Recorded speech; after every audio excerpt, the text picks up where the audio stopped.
نحمده ونستعينه ونستغفره ونؤمن به ونتوكل عليه ونعوذ بالله من شرور أنفسنا ومن سيئات أعمالنا من يهده الله فلا مضل له ومن يضلله فلا هادي له ونشهد أن لا إله إلا الله وحده لا شريك له ونشهد أن سيدنا ونبينا ومولانا محمدا عبده ورسوله أما بعد فأعوذ بالله من الشيطان الرجيم بسم الله الرحمن الرحيم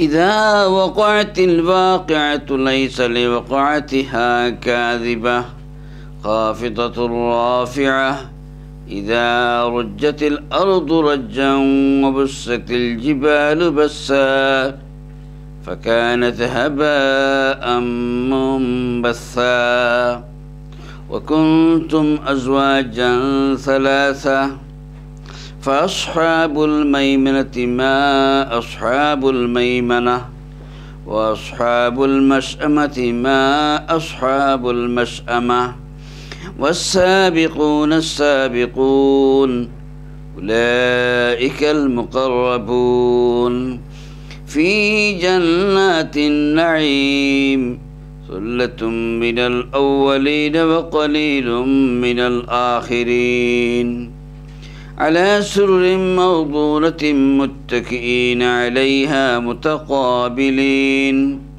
يطوف عليهم ولدان مخلدون بأكواب وأبارق وكأس من معين لا يصدعون عنها ولا ينزفون وفاكهة مما يتخيرون ولحم طير مما يشتهون وحور عين كأمثال اللؤلؤ المكنون جزاء بما كانوا يعملون لا يسمعون فيها لغوا ولا تأثيما إلا قيلا سلاما سلاما وأصحاب اليمين ما أصحاب اليمين في سدر مخضود وطلح منضود وظل ممدود وماء مسكوب وفاكهة كثيرة لا مقطوعة ولا ممنوعة وفرش مرفوعة إنا أنشأناهن إنشاء فجعلناهن أبكارا عربا ترابا لأصحاب اليمين ثلة من الأولين وثلة من الآخرين إن الله وملائكته يصلون على النبي يا أيها الذين آمنوا صلوا عليه وسلموا تسليما وصلى الله على سيدنا مولانا محمد وأصحابه وسلم وصلى الله على سيدنا مولانا محمد وعلى آله وأصحابه وسلم وصلى الله على سيدنا مولانا محمد وعلى آله وأصحابه وسلم بلغ العلا بكماله كشف الدجى بجماله حسنت جميع خصاله صلوا عليه وآله بلغ العلا بكماله كشف الدجى بجماله حسنت جميع خصاله صلوا عليه وآله السلام عليكم ورحمة الله محترم حضرات আল্লাহ পাক রব্বুল আলামিনের লাখ শুকরিয়া যে আল্লাহ তাআলা মেহেরবানি করে আমাদেরকে তার কোরআনের মাহফিলে হাজির হওয়ার তৌফিক দান করেছেন। এই জন্য আমরা আল্লাহর শুকরিয়া জানাই, আলহামদুলিল্লাহ। মুহতারাম হযরত, গত সপ্তাহে সম্ভবত আমরা গত এক অধিবেশনের আগে আমরা সূরা রহমানের তাফসীর শেষ করেছি। আজকে আমরা সূরা রহমানের পরবর্তী সূরাতুল ওয়াকিআহ, তো সূরা ওয়াকিআর তাফসীর আমরা আজকে শুরু করতেছি। এই সূরা ওয়াকিআ যে শব্দ, এটা হচ্ছে ওয়াকিআ অর্থ হচ্ছে একটা ঘটনা, একটা ঘটনা।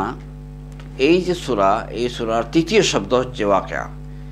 ইযা ওয়াকাআতিল ওয়াকিআ, ইযা ওয়াকাআতিল ওয়াকিআ। তো তৃতীয় শব্দ থেকে আল্লাহ পাক রব্বুল আলামিন এই সূরার নাম রাখছেন ওয়াকিআ। এর অর্থ হচ্ছে এটা হঠাৎ ঘটে যাওয়া বিরাট কোনো দুর্ঘটনা। হঠাৎ করে ঘটনা ঘটবে, আর ঘটনাটা কীরকম? বিরাট একটা দুর্ঘটনা, এটাকে বলা হয় ওয়াকিআ। তো ওয়াকা, এটা মূল শব্দ হচ্ছে ওয়াকা থেকে ওয়াকিআ। তো এই সূরার ভিতরে 3টা রুকু আর 96টি আয়াত। আজকে আমরা ইনশাআল্লাহ চেষ্টা করব 40টি আয়াত পর্যন্ত আমরা স্টাডি করার, আলোচনা করার। আর এরপরে আরও 2 দিন লাগবে সময়। একদিন আমরা 34, আরেকদিন আমরা 22টি, এভাবে আমরা এই সূরাটা ইনশাআল্লাহ শেষ করব। তো এই যে সূরা, এই সূরাটা মক্কি। আর মক্কার অবস্থা আপনাদের জানা আছে। হুজুর আকরাম সাল্লাল্লাহু আলাইহি ওয়াসাল্লামের মক্কি জীবনে কোরআন শরীফের যে অংশ নাযিল হয়েছে তার বেশিরভাগ হচ্ছে ঈমানিয়াত সম্পর্কে।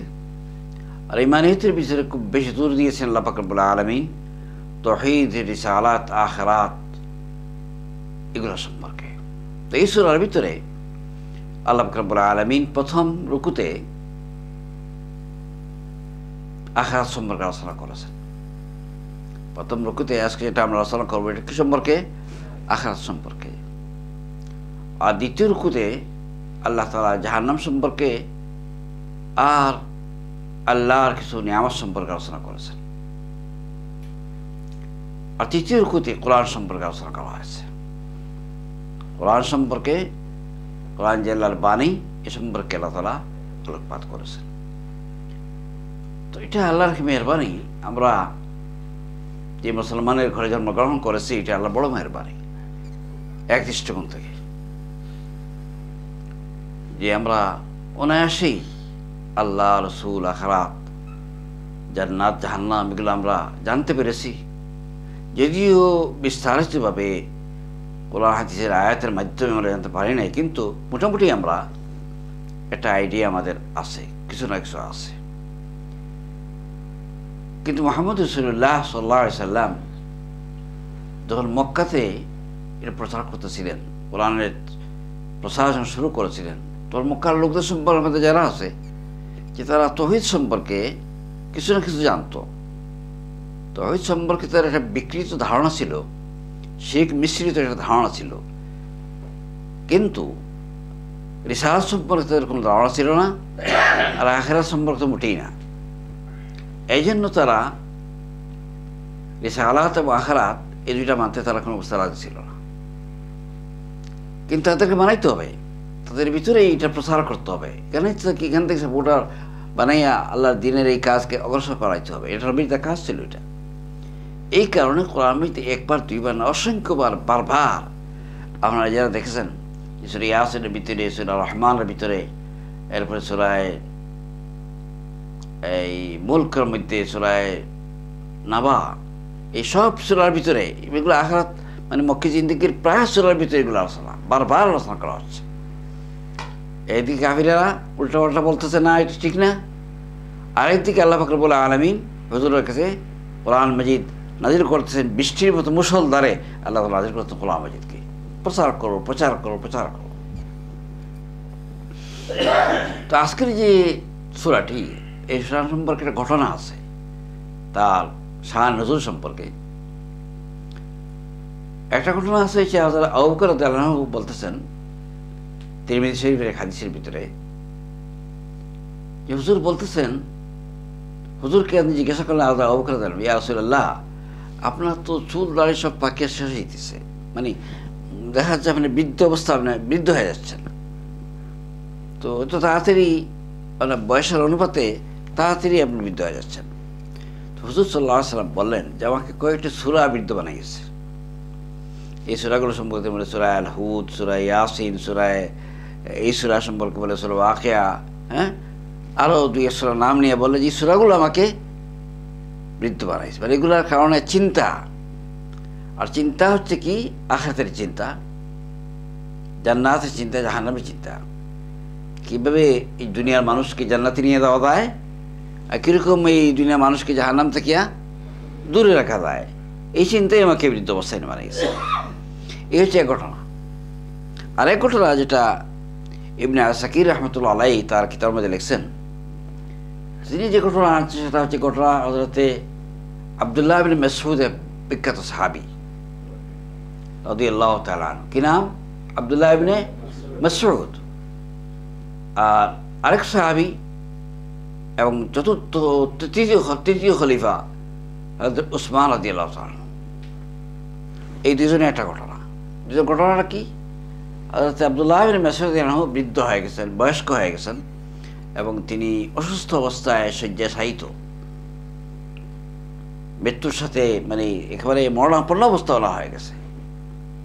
তো ওনাকে দেখতে গেছেন আমিরুল মুমিনিন হযরত উসমান রাদিয়াল্লাহু আনহু।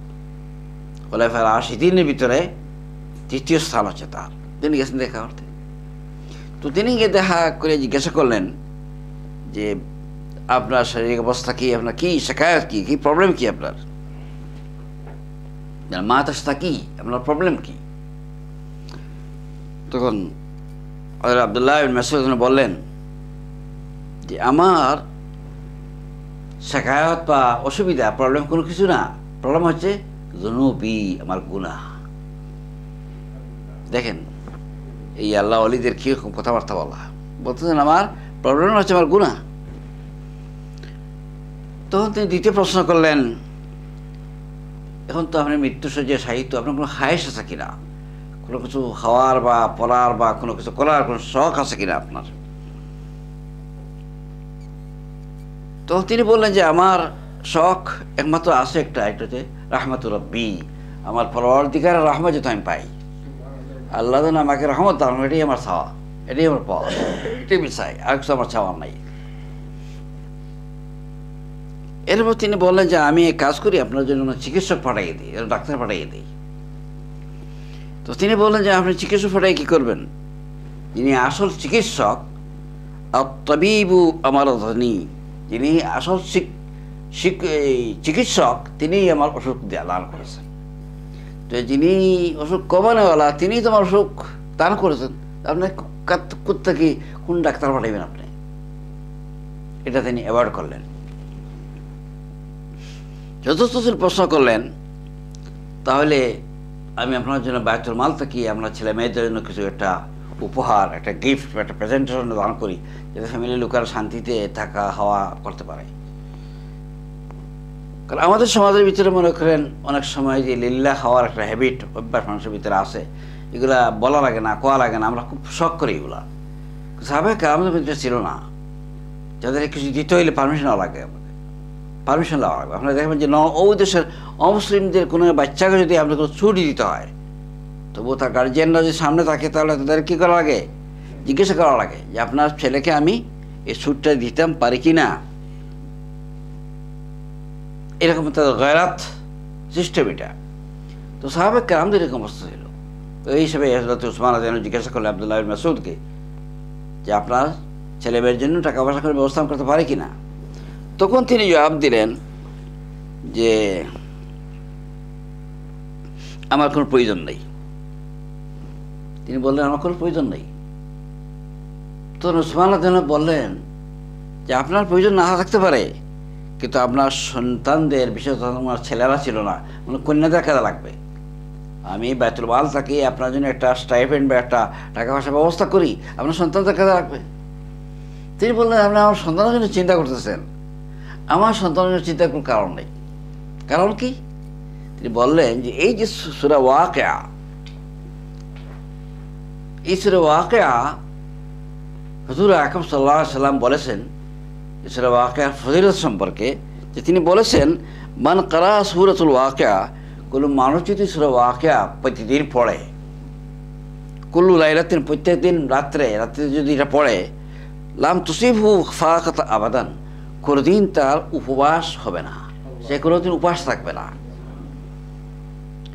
আর আমি আমার ছেলে মেয়েদেরকে, আমার মেয়েদেরকে আমি এরকম তালিম দিয়েছি, তাদেরকে এই সূরা ওয়াকিয়া ঠিকমতো পড়াইছি, আর তাদেরকে বলেছি তারা এই তিলাওয়াত করার জন্য। সুতরাং আমার ছেলে মেয়ে, আমার মেয়েদের ব্যাপারে আমার চিন্তার কোনো কারণ নাই, কেন উপবাস মরবে না, কারণ সূরা ওয়াকিয়া তিলাওয়াত করবে। সুবহানাল্লাহ, চিন্তা করে কিরকম বিশ্বাস। আর এটা আমাদের জানা আছে, এই যাদের কথা আব্দুল্লাহ বিন মাসউদ, তার পরিবার, তার সন্তান, যারা সবাই সূরা বুঝতেন, এই অর্থ এটা বুঝতেন। আমরা তো আজকে তরজমা বা আল্লাহ তাআলা তাফসীর করতেছি, তাদের তাফসীর করার দরকার ছিল না, তারা ভাষা আরবি ছিল, তারা জানতেন, বুঝতেন এটা। এরপরে তারা কী করতেন, বুঝে এটাকে তিলাওয়াত করতেন। তাহলে কি পেলে আমরা, যে কোনো মানুষ যদি, কোনো মুসলমান যদি প্রত্যেক দিন রাত্রে এই সূরা তিলাওয়াত করে, তাহলে দারিদ্রতা তার কাছে আসবে না, সে কোনোদিন দারিদ্র হবে না।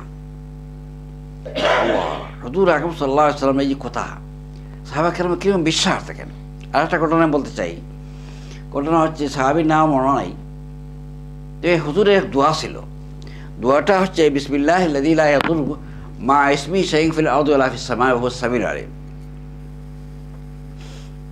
এই দোয়া তিনি, যে সাহাবী বলতেছেন, যে হুজুর বলেছেন যদি কেউ সকালে পড়ে তো সন্ধ্যা পর্যন্ত তার কোনো অসুখ বিসুখ কিছু হবে না, আর কেউ যদি সন্ধ্যাবেলা পড়ে তাহলে ফজর পর্যন্ত তার কোনো অসুখ বিসুখ হবে না। যে সাহাবী এই কথা বলতেছেন তিনি আবার অসুস্থ, তিনি এই কথা বলতেছেন, এই হাদিস বয়ান করতেছেন, তিনি আবার অসুস্থ। তো এটা তো আশ্চর্য এটা, আপনি আবার বলতেছেন হাদিস বয়ান করতেছেন রাসূলুল্লাহ সাল্লাল্লাহু আলাইহি ওয়াসাল্লাম, আর নিজে অসুস্থ।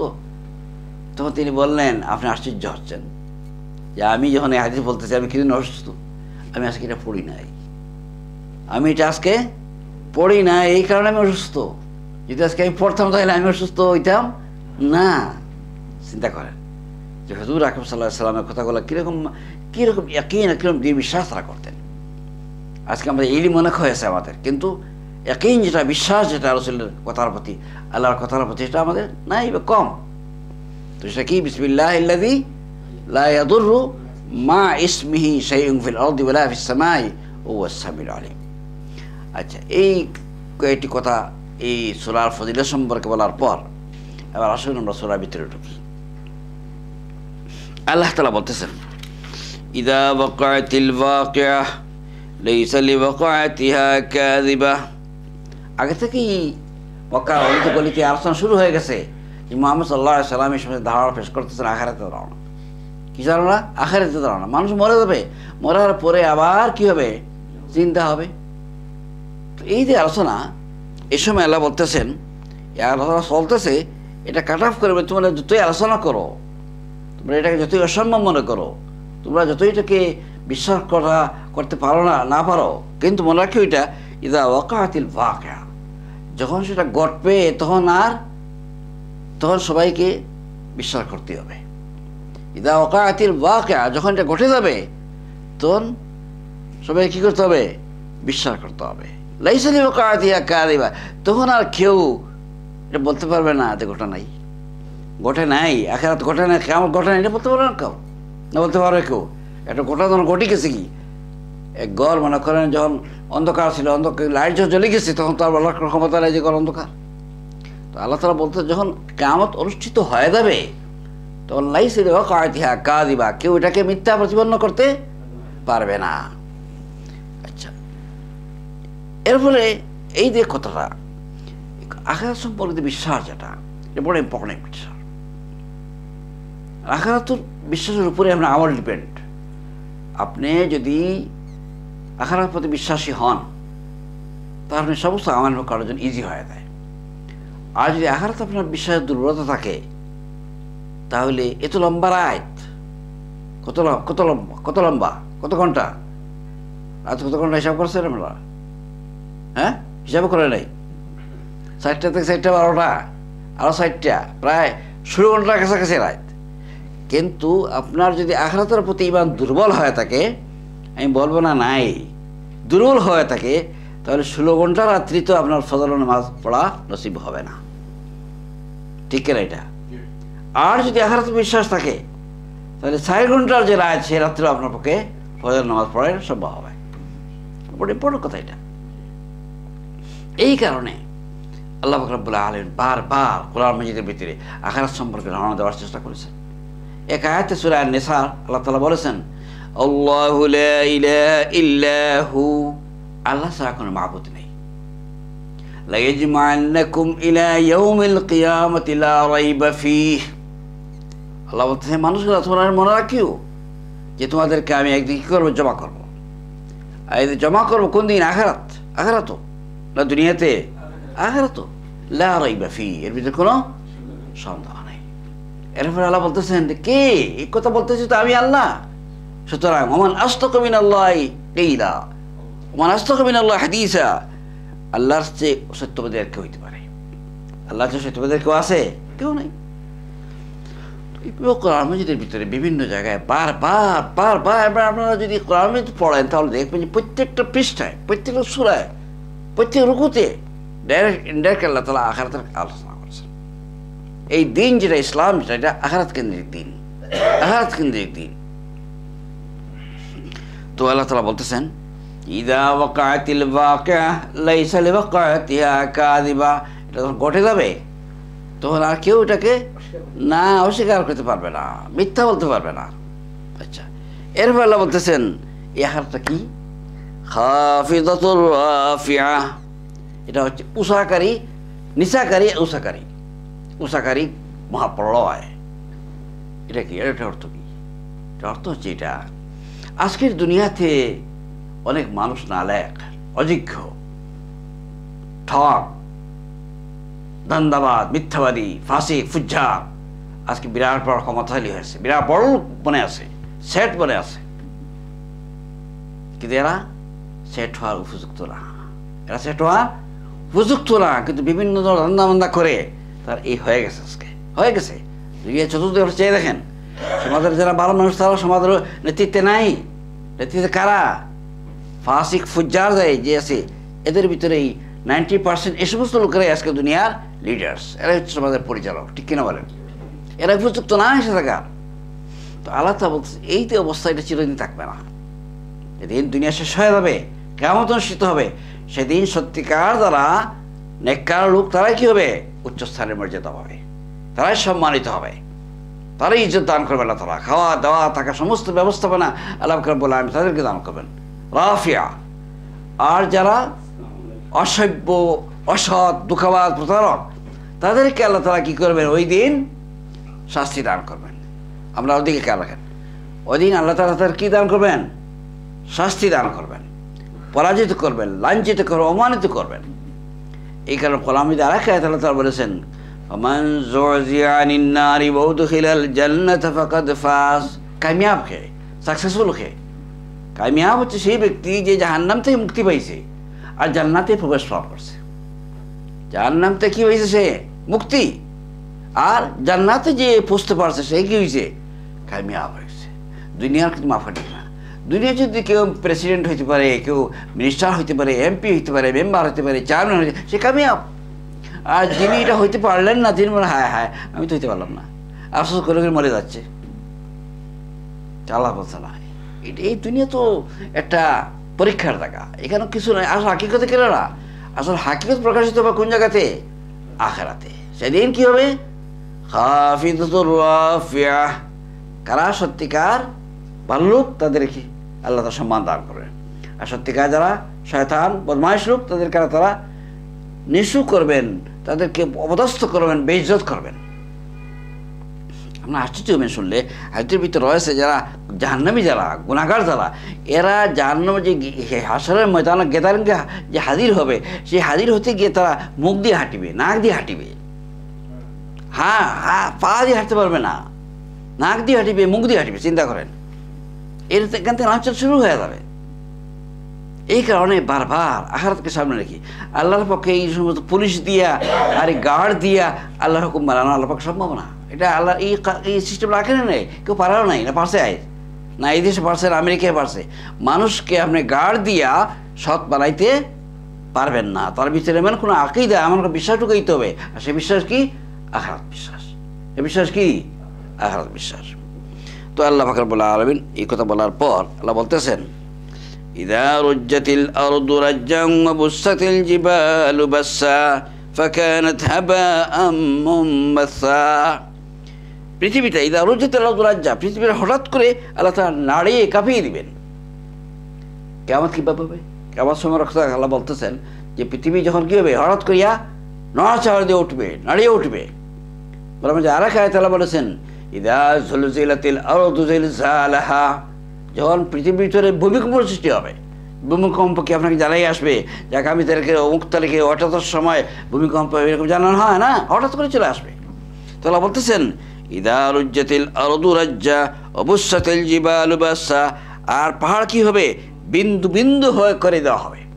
পাহাড়কে বিন্দু বিন্দু করে উড়িতে হবে। আর জায়গাতে আল্লাহ বলেছেন, ওয়া তাকুনুল জিবালু কালঈনিল মানফুস, রঙ বেরঙের দুনা পশমের মতো ওই পাহাড়গুলো উঠে যাবে। বিরাট বিরাট পাহাড় দেখতেছি আমরা, উঠে মাথা সাইডে উপরে মাথা উঠলেই তো হয়, কিন্তু এই সমস্ত পাহাড় কী হবে? দুনার মতো উড়িয়ে যাবে এগুলো যখন কিয়ামত অনুষ্ঠিত হবে।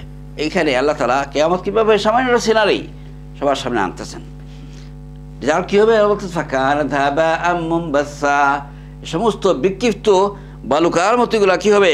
উড়ে যাবে, ধূলিকণার মতো উড়ে যাবে এগুলা। ফাকান হাবাআম মুনবাসসা, এই যে বিরাট বিরাট পাহাড় দেখতেছি এগুলো কী হবে? উড়ে যাবে, উড়ে যাবে ধূলিকণার মতো। ধূলিকণা আমরা দেখি না উড়ে, ঠিক এরকম এগুলো সব উড়ে যাবে। এই কথা বলার ফলে আল্লাহ তো বলতেছেন যে এরপর তোমরা তো সবাই জমা হবে হাশরের ময়দানে, তো তোমাদের কী অবস্থা হবে? কুনতুম আজওয়াজান সালাসা, তোমরা 3 দলে বিভক্ত হয়ে যাবে। কয় দলে বিভক্ত হবে? 3 দলে, মনে রাখবেন। আল্লাহ, কোন কোন দল? আল্লাহ বলতেছেন, ফাসহাবুল মাইমানাতি মা আসহাবুল মাইমানা ওয়া আসহাবুল মাশআমাতি মা আসহাবুল মাশআমা ওয়াস-সাবিকুনাস সাবিকুন উলাইকাল মুকাররাবুন। এক দলের নাম হচ্ছে আসহাবে মাইমানা, ডানপন্থী দল। এক দলের নাম কি? আসহাবে মাইমানা বা আসহাবুল মাইমানা। আল্লাহ বলতেছেন ফাসহাবুল মাইমানা, হায় হায় ডানপন্থীদের কি সৌভাগ্য, ডানপন্থীদের কি সৌভাগ্য। সেদিন তাআলা তাদের কাল কি সম্বর্ধনা করবেন, কি আয়েশ সারার ব্যবস্থা দিবেন, কি সৌভাগ্য তাদের। আর আরেক দল হবে আসহাবুল মাশআমা তিমা আসহাবুল মাশআমা, বামপন্থী। আর দল কি হবে? বামপন্থী, লেফটিস্ট। আল্লাহ বলতেছেন মা আসহাবুল মাশআমা, হায় হায় এদের যে কি দুর্ভাগ্য, বামপন্থী যারা তাদের কি দুর্ভাগ্য। তৃতীয় আরেক দল, কয় দল বলছিলাম? ওয়াস-সাবিকুনাস সাবিকুন, আরেক দল অগ্রবর্তী লোকদের, অগ্রবর্তী লোকদের দল। উলাইকাল মুকাররাবুন, আর তারা হচ্ছে আল্লাহর বড় নিকটবর্তী দল। আল্লাহ কি? তারা আল্লাহর নিকটবর্তী দল। তাহলে এখানে আমরা কি পাইলেন? কয় দল পাইলেন এখানে? 3 বল। এক দল হচ্ছে রাইটিস্ট, ডানপন্থী, আরেক দল লেফটিস্ট, বামপন্থী, আরেক দল আল্লাহর নৈকট্যবর্তী, আল্লাহর নিকটবর্তী, আল্লাহর অত্যন্ত প্রিয়। মুফাসসিরিনরা তাফসীর করতে গিয়ে বলতেছেন যে কিয়ামতের দিন অবস্থাটা এরকম হবে যে আল্লাহ বসা থাকবেন, সিংহাসনে আল্লাহ বসা থাকবেন, আর আল্লাহর ডান দিকে থাকবে একদল, বাম দিকে থাকবে একদল, আর সামনে থাকবে একদল। ডান দিকে কারা থাকবে? আসহাবুল ইয়ামিন, এরা ডান দিকে থাকবে। আর যারা গুনাহগার পাপী দুজখী তারা থাকবে কোন দিকে? বাম দিকে, আসহাবুল মাশআমা। আর যারা আল্লাহর মুকাররাবিন, যারা আল্লাহর প্রিয়, যারা মাহবুব, যারা তারা কোথায়? একেবারে নিকটে। তো ডান দিক যারা তারাও বালা মুসলমান, আর এদের চেয়ে বড় মুসলমান কারা? যারা মুকাররাবিন, যারা সামনে সাবিকিন তাদেরকে বলা হয়, মুকাররাবুন বলা হয়, কোরআন মাজিদে বলা হয়েছে। তো এইভাবে আল্লাহ পাক রব্বুল আলামিন বলতেছেন যে কিয়ামতের দিন কয় দলে মানুষ বিভক্ত হবে? 3 দলে। এক দলের নাম আসহাবুল মাইমানা, এক দলের নাম কি? আসহাবুল মাইমানা। দ্বিতীয় দলের নাম আসহাবুল মাশআমা, আর দলের নাম মুকাররাবুন অথবা সাবিকুন ও সাবিকিন। 3টা বলতে পারেন, সাবিকুন, সাবিকিন অথবা মুকাররাবুন। আচ্ছা, এরপরে তা বলতেছেন যে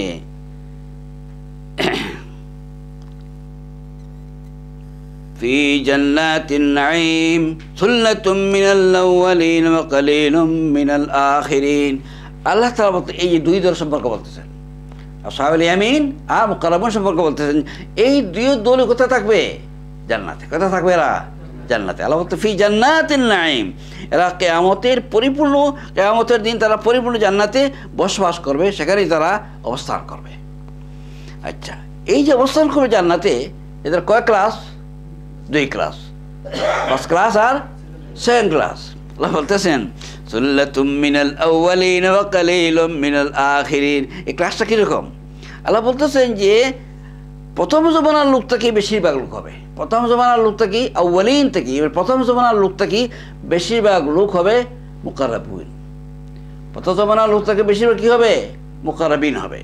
ওয়া কালিলুম মিনাল আখিরিন, আর পরবর্তী জমানার লোক থেকে সামান্য। এখন মুফাসসিরিনদের ভিতরে তর্ক লাগছে, এই প্রথম জমানা কোনটা আর শেষ জমানা কোনটা? বুঝা জিনিস তো এটা। আল্লাহ কি বলতেছে? প্রথম জমানা থেকে বেশি আর শেষ জমানা থেকে কি কম। এখন এই প্রথম জমানা কোনটা? আমরা কোন জমানার মধ্যে পড়লাম? এখন উলামায়ে কেরাম 3টা মত দিয়েছেন। কয় মত? 3 মত। প্রথম মত তারা বলতেছেন যে আদম আলাইহিস সালাম থেকে শুরু করিয়া মুহাম্মদ রাসূলুল্লাহ সাল্লাল্লাহু আলাইহি সাল্লামের পূর্ব পর্যন্ত এরা কারা? এরা হচ্ছে আউয়ালিন। এরা কারা? আউয়ালিন। আর মুহাম্মদ সাল্লাল্লাহু আলাইহি সাল্লাম থেকে শুরু করিয়া কিয়ামত পর্যন্ত যত মুসলমান হবে তারা হবেন আখিরিন। তারা হবেন কি? আখিরিন। তাহলে কি বোঝা গেল? আয়াত দ্বারা প্রমাণিত হচ্ছে যে বেশিরভাগ লোক হবেন আদম আলাইহিস সালাম থেকে শুরু করে মুহাম্মদ সাল্লাল্লাহু আলাইহি সাল্লাম পর্যন্ত, এরা বেশিরভাগ ফার্স্ট ক্লাস যাবে, এরা বেশি। আর মুহাম্মদ সাল্লাল্লাহু আলাইহি সাল্লাম শুরু করে কিয়ামত পর্যন্ত এরা যাবে কম। না, ফার্স্ট ক্লাসে যাবে এরা কম। ফার্স্ট ক্লাস সম্পর্কে আছে, ফার্স্ট কম এরা। আচ্ছা, এরপরে আসো এই এক তাফসীর। আর তাফসীর বলা হচ্ছে যে এই যে আউয়ালিন আখিরিন অর্থ কি? এটা হচ্ছে যে মুহাম্মদ সাল্লাল্লাহু আলাইহি সাল্লামের তাকে শুরু করিয়া মুহাম্মদ সাল্লাল্লাহু আলাইহি উম্মতের ভিতরে 2 দল। একদল হবেন যারা আউয়ালিন, প্রথম জমানা, সাহাবায়ে কেরাম, তাবেঈন, তবে তাবেঈন, প্রথম জমানার লোক যারা, এরা হচ্ছেন আউয়ালিন। আর এর পরবর্তীতে যারা আমরা যে জমানাতে পড়ছি, এরা কোন জমানাতে পড়ছি? আমরা আখিরিন, আখিরি জমানাতে। তো আল্লাহ তাআলা এখানে বলতেছেন যে হুজুর আকরাম সাল্লাল্লাহু আলাইহি সাল্লামের জমানা, সাহাবায়ে কেরামদের জমানার থেকে লোকেরা বেশিরভাগ যাবে কোথায়? এই ফার্স্ট ক্লাস জান্নাতে। আর পরবর্তী লোকেরা বেশিরভাগ যাবে, মানে কম যাবে, পরবর্তী লোক থেকে কম লোক যাবে কোথায়? এই প্রথম মুকাররামিনের দ্বারা যাবে। তৃতীয় মত হচ্ছে এটা যে প্রত্যেক নবীর উম্মত, প্রত্যেক নবী তো উম্মত গঠিত হয়েছে, তো প্রথম জমানার থেকে যে সমস্ত লোক এরা বেশিরভাগ যাবে প্রথম ক্লাস, আর পরবর্তী জমানাতে যারা আসবেন তারা কম যাবেন প্রথম ক্লাসে এরা কম যাবেন। তাহলে এর ফলে উলামায়ে কেরাম বলতেছেন যে এই 3টা তাফসীর সত্য। এর মধ্যে কোনটা সত্য এটা আর কোনটা মিথ্যা এরকম করে 3টাই সত্য। এখন আপনি যেটাই মানেন কোনো অসুবিধা নেই, হ্যাঁ, কোনো অসুবিধা নেই। তো আল্লাহ তাআলা এই আয়াতের মধ্যে কি বলতেছেন? সুল্লাতুম মিনাল আউয়ালিন ওয়া কালিলুম মিনাল আখিরিন, যে বেশিরভাগ লোক আউয়ালিনের লোক যারা, প্রথম জমানার যারা লোক, তারা বেশিরভাগ কোথায় যাবেন? জান্নাতে যাবেন, মানে ফার্স্ট ক্লাস জান্নাত। আর পরবর্তী থেকে দেবেন কম লোক। ক্লিয়ার হয়েছে তো কথাটা? এবার আল্লাহ বলতেছেন আলা সুরুরিন মাওদুনাতিন মুত্তাকিনা আলাইহা মুতাকাবিলিন। এবার এই ফার্স্ট ক্লাস লোকদের কি দেওয়া হবে? ফার্স্ট ক্লাস যারা লোক আছে তাদের কী দেওয়া হবে? একেবারে এই জায়গাতে আর বিভিন্ন জায়গায় আল্লাহ বলেছেন। তো এইখানে আল্লাহ তাআলা 9টা জায়গা 9টা পজিশন বলতেছে, তাদেরকে 9টা জিনিস দেওয়া হবে। কয়টা জিনিস দেওয়া হবে? 9টা। এখানে 9টা আলোচনা করা, আর বিভিন্ন জায়গায় বিভিন্নভাবে আলোচনা আসছে। আল্লাহ বলতেছে এখানে যে প্রথম ক্লাস মানুষ যারা, মুকাররাবিন যারা, তাদের কীভাবে দেওয়া হবে? আল্লাহ বলতেছেন আলা সুররিন মাওদুনা, তাদেরকে স্বর্ণ নির্মিত মণিমুক্তা খচিত আসন সমূহের উপর বসতে দেওয়া হবে। আল্লাহ, বসতে আমরা দেখছি না এরকম মণিমুক্তা খচিত স্বর্ণ নির্মিত কোনো চেয়ার দেখছেন আপনি? আমি তো দেখিনি, অনেকে আমাদের নসিব হয়নি দেখাই। তো আল্লাহ বলতেছেন প্রথমে কেন আনা আছে ফার্নিচার সম্পর্কে। তার যে ঘর বা জান্নাতে তাকে যা দেওয়া হবে, প্রথম কিছু আলোচনা করতেছেন আল্লাহ তাআলা ফার্নিচার সম্পর্কে, যে তাকে যে চেয়ার দেওয়া হবে এই চেয়ারটা হবে স্বর্ণখচিত। হ্যাঁ, চিন্তা করেন, স্বর্ণ নির্মিত, আল্লাহু আকবার। আর মণিমুক্তা খচিত, এটার মধ্যে তারা বসবে। আল্লাহ সুররিম মাউদুনা আলা সুররিম মাউদুনা। আর দ্বিতীয়টা বলতেছেন মুত্তাকিনা আলা আলাইহা মুতাকাবিলিন, আর তারা হেলান দিয়া বসবে। এই সাধারণ মানুষের মতো না, কীরকম বড় আয় সালামের পরিশ্রম করে আসে, আয় সালার মতো হেলান দিয়ে তারা একে অন্যের সামনাসামনি তারা বসবে। মুত্তাকিনা আলাইহা মুতাকাবিলিন। এরপর আল্লাহ তাআলা বলতেছেন ইয়াতুফু আলাইহিম বিলদানুম মুখাল্লাদুন। 3 নম্বর পুরস্কার কী দেওয়া হবে? 3 নম্বর পুরস্কার হবে বিআকওয়াবিন ওয়া বারিক ওয়া কাসিম মিন মাইন, যে তারা তাদের মজলিসে, এই যে সামনাসামনি তারা বসবে, একটা মজলিস বসছে না, একটা মজলিস বা একটা মিটিং বসছে, তো তাদের মজলিসের ভিতরে চিরবালক ছেলেরা থাকবে, চিরবালক। বিলদানুম মুখাল্লাদুন তো কি? চিরবালকের তো কি, সবসময় এরা বালক, এরা বুড়ো হবে না আর ছোটো হবে না, এরকম লোক আছে। এরা কারা? এসব মুফাসসিরদের ভিতরে বিভিন্ন কথাবার্তা আছে। তো এক ধরনের কথাবার্তা হচ্ছে যে নন মুসলিম যারা, নন মুসলিমদের যে ছেলে মেয়ে যারা মারা যায়, এরা তো মনে করেন কোনো গুনাহ করে নাই, নাবালিগ বাচ্চারা মারা গেছে, তার তো গুনাহ করে নাই। কিয়ামতের দিন আল্লাহ পাক রব্বুল আলামিন এদের খাদিম বানাই দিবেন। এদেরকে আল্লাহ তাআলা এই যে জান্নাতি লোকদের কি বানাই দিবেন? খাদিম বানাই দিবেন। তো আল্লাহ বলতেছে যে এই যে সমস্ত ছেলেরা, লোকেরা যারা চিরবালক থাকবে, আর এরা কি করবে? গ্লাস নিয়ে, হাতাওয়ালা গ্লাস, কিরকম গ্লাস? হাতা। এমন কোনো কাপ আছে না? নেই। কোনো কোনো কাপের ভিতরে হাত হাত লুকাইয়া কষ্ট করে ঢুকাইতে হয়, কোনোটা আছে ঢুকাইবার আঙুল ঢুকাইবার কিছু নাই। ওই কিন্তু জান্নাতে আল্লাহ পাক রব্বুল আলামিন কি দিবেন তাদেরকে? এমন গ্লাস দিবেন, এমন কাপ দিবেন যে কাপড় কী দেবে? হাতালদারি, হাতলদারি গ্লাস তারা কী করবে? এরা নিয়ে চক্কর দেবে। আর কীরকম? ওয়াকাসিম মিন মাইন, প্রবাহমান ঝর্ণা থেকে তারা শরাব ভর্তি করবে। এই গ্লাসের ভিতরে তারা প্রবাহমান শরাব, যেটা প্রবাহমান ঝর্ণা থেকে তারা শরাব কী করবে? ভর্তি করবে কাপের ভিতরে, আর তারা বিতরণ করতে থাকবে, চক্কর দিতে থাকবে, দৌড়াদৌড়ি করতে থাকবে। আল্লাহ বলতেছেন লা ইউসাদ্দাউনা আনহা ওয়া লা ইউনজিফুন ওয়া ফাকিহাতিন মিম্মা ইয়াতাখায়্যারুন। আল্লাহ বলতেছে এই যে শরাব, যেটা তোমরা এই মনে করি না দুনিয়ার শরাব না, এটা দুনিয়ার শরাব খাইলে কি হয়? মাথা ঘুরায়, মাথা ঘুরায় না? মাথা ঘুরায়, সাপ বনে যায়, রাস্তাঘাটে যাচ্ছে তা করে। আল্লাহ বলতেছেন লা ইউসাদ্দাউনা আনহা ওয়া লা ইউনজিফুন, এই শরাব পান করাতে মাথা কী হবে? ঘুরবে না। আর বিবেক বুদ্ধি যেটা, এটাও লোপ পাবে না। বিবেক বুদ্ধিটা ঠিক জায়গায় থাকবে, কোনো বেলা মানে আর ব্যালেন্স হবে না সে। আল্লাহ বলতেছেন এটা হচ্ছে 5 নম্বর। 4 নম্বর আল্লাহ বলতেছেন ও ফাকিহাতিন মিম্মা ইয়াতাখায়্যারুন, আর তাদেরকে প্রচুর পরিমাণে ফল দেওয়া হবে, প্রচুর পরিমাণ ভ্যারাইটিস ফল দেওয়া হবে, যেটা ইচ্ছা তারা এটা ফল খাইতে পারবে, কোনো অসুবিধা নেই। ওয়ালাহমি তায়রিন মিম্মা ইয়াশতাহুন, আর 6 নম্বর তাদের কী দেওয়া হবে? পাখির গোশত, ভ্যারাইটিস পাখি থাকবে। যত গোশত আছে, গোশতের ভিতরে বেস্ট গোশত তো কোনটা? পাখির গোশত। তো আল্লাহ বলতেছেন যে কিয়ামতের দিন তাদেরকে ভ্যারাইটিস পাখির গোশত দেওয়া হবে, যেটা ইচ্ছা, মিম্মা ইয়াশতাহুন, যেটা ইচ্ছা তারা নিতে পারবে, যে কোনো পাখির গোশত যেটা তার ইচ্ছা ওটা পছন্দ করে নিবে। এটা ওয়ালাহমি তায়রিন মিম্মা ইয়াশতাহুন। আর 7 নম্বর ও হুরুন ঈন, নারী থাকবে সুন্দর চক্ষুদারি, হ্যাঁ, সুশ্রী সুন্দরী নারী তাদেরকে দেওয়া হবে। লুকাইয়ে থাকা এরা কিরকম নারী, কিরকম স্ত্রী দেওয়া হবে? কামসালিল লুলুল মাকনুন জাযাম বিমা কানু ইয়ামালুন। আল্লাহ বলতেছেন সুন্দর সুশ্রী, লুকাইয়ে থাকা মুক্তার মতো সুন্দরী। এটা মনে রাখবেন, ওই যে আমরা দেশীয় যারা নারী আছে, জান্নাতের নারীরা 2 প্রকার, একটা হচ্ছে হুর, আর একটা হচ্ছে আমাদের দেশীয় যারা। তো দেশীয় সমস্ত নারী, সমস্ত পুরুষ সব সুন্দর হয়ে যাবে, সব কি হয়ে যাবে? সুন্দর হয়ে যাবে। মানে জান্নাত তো যারাই যাবে, কেউ কালো বাদামি ভ্যারাইটিস কালার থাকবে, সব এক কালার সুন্দর হয়ে যাবে।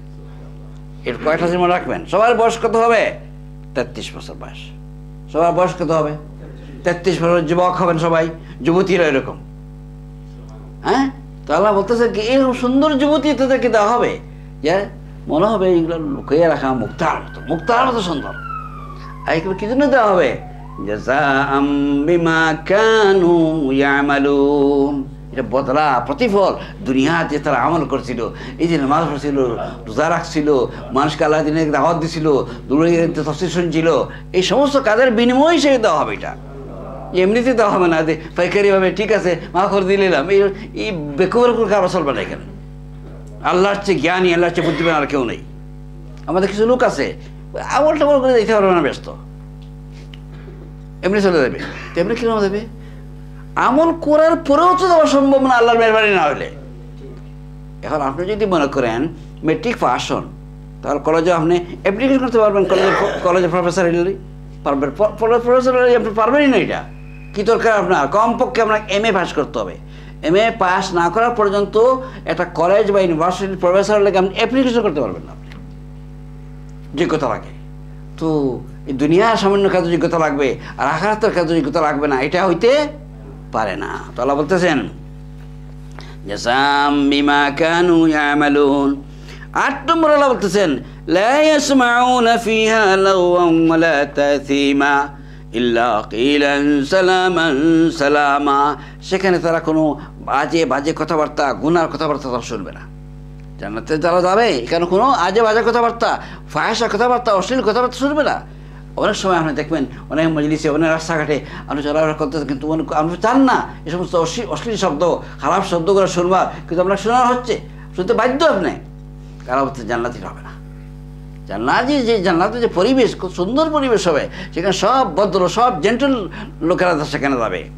আর তাদের অবস্থা এইরকম হবে যে অনর্থক কোনো কথাবার্তা বলবে না, আর গুনার কোনো কথাবার্তা হবে না। কি হবে? ইল্লা কিলান সালামান সালামা। যেদিক থেকেই কথাবার্তা আসবে সব সঠিক এবং ভালো কথাবার্তা, ঠিকঠাক কথাবার্তা, যথার্থ কথাবার্তা আসবে। শান্তি আর শান্তি। জান্নাতের পরিবেশটা কীরকম হবে? শান্তি আর শান্তি।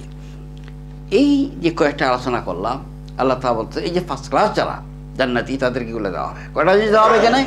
আলোচনা করা কয়টা জিনিস? 9টা জিনিস দেওয়া হবে। এবার আসুন, আল্লাহ বলতেছেন ওয়া আসহাবুল ইয়ামিন মা আসহাবুল ইয়ামিন। ডানপন্থী লোকেরা, তাদের কথা কি বলবো আমি? আল্লাহ বলতেছেন ফি সিদরিম মাহদুদিন ওয়া তালহিম মামদুদিন ওয়া যিল্লিম মামদুদিন ওয়া মাইম মাসকুব। তাদের কি দেওয়া হবে? আল্লাহ বলতেছেন যে তাদেরকে দেওয়া হবে কাঁটাহীন কুল বৃক্ষসমূহ। যে বড়ই আছে না, বড়ই কুল বৃক্ষ, এগুলো হচ্ছে কাঁটাহীন। মানে আপনার বড়ই গাছগুলো থাকে, আপনার গ্রামের মধ্যে কী থাকে? বেশি কাঁটা থাকে, কাঁটা খুব বেশি থাকে। তো আল্লাহ বলতেছে যে এই যে এমনভাবে বড়ই দেওয়া হবে, এটা আপনি জান্নাতি বটে। এইগুলো আপনি এই বাংলাদেশি আর এই পাকিস্তানি এগুলো কোনো দুনিয়ার কোনো তুলনা হবে না। এরকম এটা খাইলে মনে করেন খাইছেন আর কি। এরকম কুল বৃক্ষ তাদেরকে দেওয়া হবে, 1 নম্বর। আর 2 নম্বর, তরে তরে সাজানো কলা সমূহ দেওয়া হবে। তালহিম মামদুদ, তরে তরে সাজানো কি দেওয়া হবে? কলা। 3 নম্বর বলতেছেন ওয়া যিল্লিম মামদুদ, বিরাট ছায়া, বিরাট এরিয়া থাকবে, ছায়ার ছায়া। এই বিরাট যে এরিয়া থাকবে, এরিয়াটা কিরকম থাকবে? ছায়ার ছায়া। ওয়া মাইম মাসকুব ওয়া ফাকিহাতিন কাসীরা। আর সদা প্রবাহমান পানি, যে পানি সবসময় যাইতেছে, ঝর্ণা দেখছেন আপনারা, এটা ঝর্ণা আছে না, 24 ঘন্টা চলাফেরা করতেছে, এরকম ঝর্ণা থাকবে। আল্লাহ বলতেছে মাই মাসকুব ও ফাকিহাতিন কাসীরা। আর ভ্যারাইটিস প্রকার ফল ফ্রুট থাকবে, ফল ফ্রুট থাকবে, এটা ফাকিহাতিন কাসীরা। আর এই যে ফল ফ্রুট থাকবে, আল্লাহ বলতেছেন লা মাকতুআতিন ওয়ালা মামনুআ, এটা শেষ হবে না। আপনি যত খান এটা কি হবে না? শেষ হবে না। ওয়ালা মামনুআ, আর কি? যে কেউ আপনার নিষেধ করবে না, বলে আপনারা বেশি নিতেছেন, হ্যাঁ আমাদের জন্য কিছু রাখবেন, এটা কেউ বলবে না। সুবহানাল্লাহ, সুবহানাল্লাহ। 5 নম্বর। 6 নম্বর আল্লাহ বলতেছেন ও ফুরুশিম মারফুআ। আর মানুষকে বিছানা দেওয়া হবে, সুন্দর উঁচা উঁচা বিছানা। ও ফুরুশিম মারফুআ, উঁচা উঁচা বিছানা দেওয়া হবে। কি পরিমাণ উঁচা বিছানা এটা আমরা কেউ জানি না, কেউ দেখা হয়েছে না, হুজুর সাহেব বলেন না এগুলো। আল্লাহ বলতেছেন ইল্লা ইনশানাহুল ইনশাআ। আর তোমাদের জন্য আমরা নতুন করে মহিলা নারী সৃষ্টি করবো। তোমাদের যে বাংলাদেশের নারী যারা, এদেরকে আবার নতুন করে তারা সৃষ্টি করবেন। কীরকম সৃষ্টি করবেন? জাআলনাহুন্না বুকারা, তারা সব কুমারী হবে। এখানে যারা বৃদ্ধা হয়ে গেছে, বুড়া, 80 বছর, 40 বছর, 60 বছর বৃদ্ধা নারী আছে না, তারা কেউ এইরকম উঠবে না, বরং জান্নাতে যারা যাবে সব কি হয়ে যাবে? জোয়ান যুবতী কুমারী, কেউ টাচ করে না এর আগে, এরকম একদম পরিষ্কার পরিচ্ছন্ন যুবতী হবে এরা। আল্লাহ বলতেছেন উরুবান আতরাবা, উরুবান আতরাবা, তারা কি স্বামী প্রেমী, এই অন্য কারো দিকে মাথা চোখ তুলিয়ে তারা চাইবে না, স্বামী প্রেমিকেরা। না আরবিতে বলা হয়েছে অরুবা, অরুবা নেই স্বামীর জন্য, স্বামী তার নিজের স্বামী ছাড়া আর কিছু বুঝে না, অরুবা আতরাবা, আর সমবয়সী। এরকম হবে না স্বামীর বয়স 80 আর স্ত্রীর বয়স 25, এরকম হবে না ব্যাপারটা। সব কি হবে 2 জন সমান।